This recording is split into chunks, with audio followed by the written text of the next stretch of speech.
Yes మనం కరీంనగర్కి కూడా వెళ్దాం. మన శ్రీనివాస్ కూడా ఉన్నారు కొలిక్. అక్కడ బండి సంజయ్ కొడుకు తరపున కంప్లైంట్ కూడా ఇవ్వడం జరిగింది. హనీ ట్రాప్కి పాల్పడుతున్నారు, వేధిస్తున్నారు, డిమాండ్ చేస్తున్నారు డబ్బు అనేటువంటిది కూడా. సో ఇప్పటి వరకు ఆ కేసులో పేర్కొన్నటువంటి అంశాలు ఏంటి, ఆ కేసు పైన ఎఫ్ఐఆర్ ఫైల్ అయిందా, నెక్స్ట్ దానిపైన విచారణ, ఎందుకంటే సైమల్టేనియస్గా ఇది ఒకవైపు సిట్ విచారిస్తున్న సందర్భంలోనే దీన్ని కూడా విచారణ జరిగేటువంటి అవకాశం ఉంటుంది కదా. సీను ఏంటి అసలు ప్రస్తుతం ఈ కేసు సంబంధించిన విషయంలో ఇప్పటి వరకు అసలు ఆ కంప్లైంట్లో వాళ్ళు ఏ అంశాలను ప్రస్తావించారు అసలుకి, తర్వాత పోలీసులు ఇప్పటి వరకు తీసుకున్నటువంటి చర్యలు ఏంటి భగీరథ తరపునిచ్చినటువంటి కంప్లైంట్లు మీద? ఎస్ సార్, మొత్తంగా కరీంనగర్ 2 టౌన్ పోలీస్ స్టేషన్ పరిధిలో మే 8 సాయంత్రం 5 గంటలకి ఒక కేసు నమోదైంది. అంటే కేంద్ర మంత్రి బండి సంజయ్ కొడుకు బండి సాయి భగీరథ్ ఈ కేసుకు సంబంధించి అంటే ఒక ఫిర్యాదు చేశారు. A1, A2, A3 అనే ఒక ముగ్గురి పైన తనను తీవ్రంగా ఇబ్బంది పెడుతున్నారు, డబ్బులు డిమాండ్ చేస్తున్నారు, తనను అనేక రకాలుగా ప్రలోభ పెడుతూ పెళ్లి చేసుకోవాలని A1గా పేర్కొన్న మైనర్కి సంబంధించి నన్ను పెళ్లి చేసుకోవాలని ప్రెజర్ చేస్తున్నారంటూ కూడా ఈ కేసుకు సంబంధించి అంటే ఒక ఫిర్యాదు చేశారు. సో ఆ ఫిర్యాదులో బండి సాయి భగీరథ్ అనేక అంశాలను కూడా పేర్కొన్న పరిస్థితి మనకు కనిపిస్తోంది. ఎందుకంటే ఒక కామన్ ఫ్రెండ్ ద్వారా, ముఖ్యంగా ఫిర్యాదులో కొన్ని అంశాలు, ఒక కామన్ ఫ్రెండ్ ద్వారా ఈ A1 మైనర్ తనతో పరిచయం ఏర్పడింది, ఫ్రెండ్షిప్గా మారింది. తర్వాత తన అంటే ఆ సమాన స్థాయి అంతస్తు గల హోదా ఇవన్నీ కూడా ఉండటంతో సో ఫ్రెండ్స్ అంతా కలిపి ఒక గ్రూప్గా ఏర్పడి వివిధ ప్లేసెస్కి ట్రావెల్ చేశాము. తిరుమల కానీ, విజయవాడ కానీ, అరుణాచలం కానీ ట్రావెల్ చేశాము. అలాగే సాన్నిహిత్యం అంటే ఫ్రెండ్షిప్ కొంత క్లోజ్ మూమెంట్ అవడంతో ఫ్రెండ్స్ నేపథ్యంలో తనను కొంత ఇంటికి కూడా ఆహ్వానించి కొన్ని ఫంక్షన్స్ కూడా ఇన్వైట్ చేశారని కూడా ఆ బండి సాయి భగీరథ్ ఆ ఫిర్యాదులో పేర్కొన్న పరిస్థితి మనకు కనిపిస్తోంది. ఎందుకంటే ఈ కేసు అంటే ఇప్పటికే కేసు నమోదైన నేపథ్యంలో కొన్ని అనేక అంశాలు కూడా ఈ ఎఫ్ఐఆర్లో కొన్ని నమోదు చేసిన పరిస్థితి కనిపిస్తోంది. 5 కోట్లు ఇవ్వాలని ఆ అమ్మాయి తరపున కుటుంబ సభ్యులు, తల్లిదండ్రులు, అమ్మాయి 5 కోట్లు ఇవ్వాలని బెదిరించినట్లు ఆ ఫిర్యాదులో పేర్కొన్నారు. అయితే తాను భయపడి 50,000 రూపాయలు కూడా A1 తండ్రికి ఇచ్చానంటూ కూడా ఆ ఫిర్యాదు కాపీలో పేర్కొన్న పరిస్థితి అయితే మనకు తెలుస్తోంది. సో పెళ్లి చేసుకోవాలని బలవంతంతో పాటు ఒకవేళ పెళ్లికి ఒప్పుకోకపోతే కేసులు పెడతాం, శారీరకంగా తనను ఇబ్బంది పెట్టారు, లైంగికంగా వేధించారనే యాంగిల్లో కేసులు పెడతామంటూ కూడా ఆ ఫిర్యాదులో బండి సాయి భగీరథ్ కూడా పేర్కొని కొన్ని A1, A2, A3 పైన కొన్ని కీలకమైన ఆరోపణలు చేస్తూ ఈ కంప్లైంట్ ఇచ్చిన పరిస్థితి అయితే మనకు కనిపిస్తోంది. సో 308, 308, 351 అలాగే 61 సెక్షన్ల పైన ఆయన అయితే కంప్లైంట్ చేశారు. సో ఇక్కడ కూడా వారిపైన కేసు అయితే నమోదైన పరిస్థితి అయితే మనకు కనిపిస్తోంది.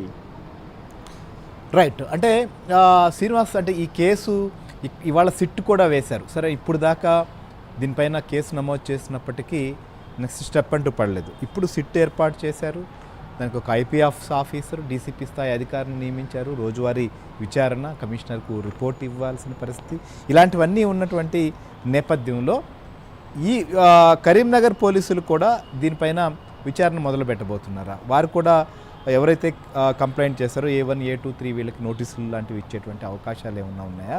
దానికి సంబంధించినటువంటి అప్డేట్ ఏమైనా మన దగ్గర ఉందా? అంటే ఖచ్చితంగా ఇప్పటి వరకు అంటే ఈరోజు సీఎం సిట్ ఏర్పాటు చేసే వరకు బండి సాయి భగీరథ్ ఇచ్చిన ఫిర్యాదు పైన పోలీసులు ఎటువంటి యాక్షన్ తీసుకోలేదు. కేవలం బండి సాయి భగీరథ్ ఇచ్చిన ఫిర్యాదు అంశాలను కరీంనగర్ 2 టౌన్ పోలీసులు కరీంనగర్ సిపికి, కరీంనగర్ సిపి అటు DGPకి ఉన్నతాధికారులకైతే క్లియర్గా ఇన్ఫామ్ చేశారు. సో ఈరోజు సిట్ ఏర్పాటు చేసే వరకు కూడా ఇప్పటి వరకు ఎలాంటి యాక్షన్ అయితే తీసుకోలేదు. దీనిపైన పోలీసులు కానీ ఇక్కడి తరపున అంటే లీడర్లు కానీ అంటే BJP కానీ బండి సంజయ్ సంజయ్కి సంబంధించిన ఫ్యామిలీ మెంబర్స్ కానీ ఎవరు కూడా మాట్లాడలేదు.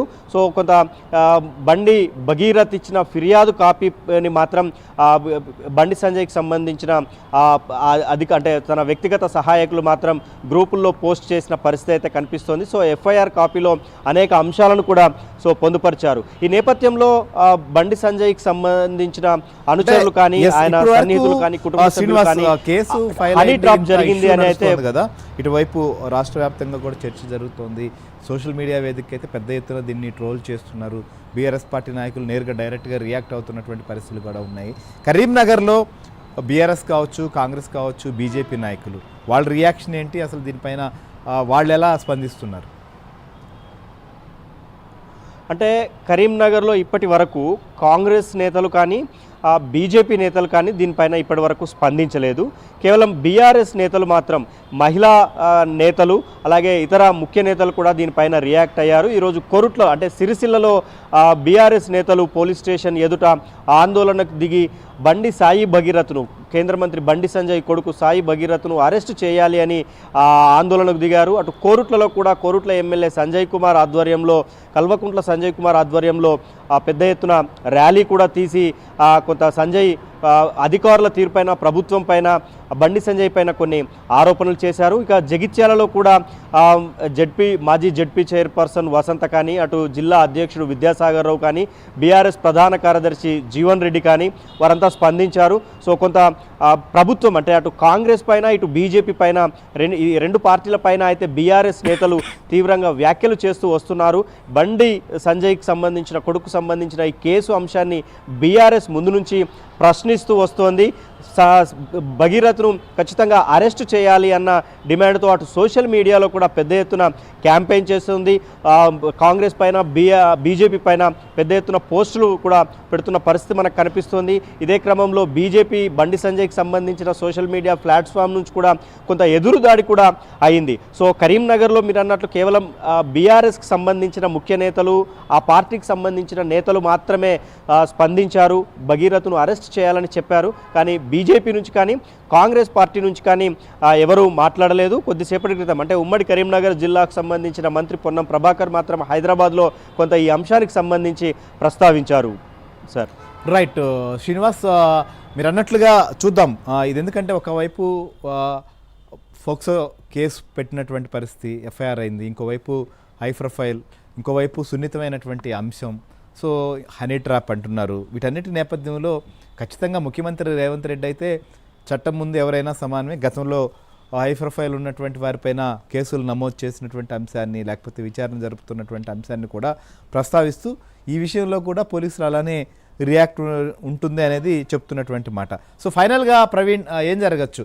కరీంనగర్లో ఇచ్చినటువంటి కంప్లైంట్ను కూడా సిట్టు పరిగణలోకి తీసుకునేటువంటి అవకాశం ఉంటుందా? దాన్ని సపరేట్గానే చూసేటువంటి పరిస్థితి ఉందా?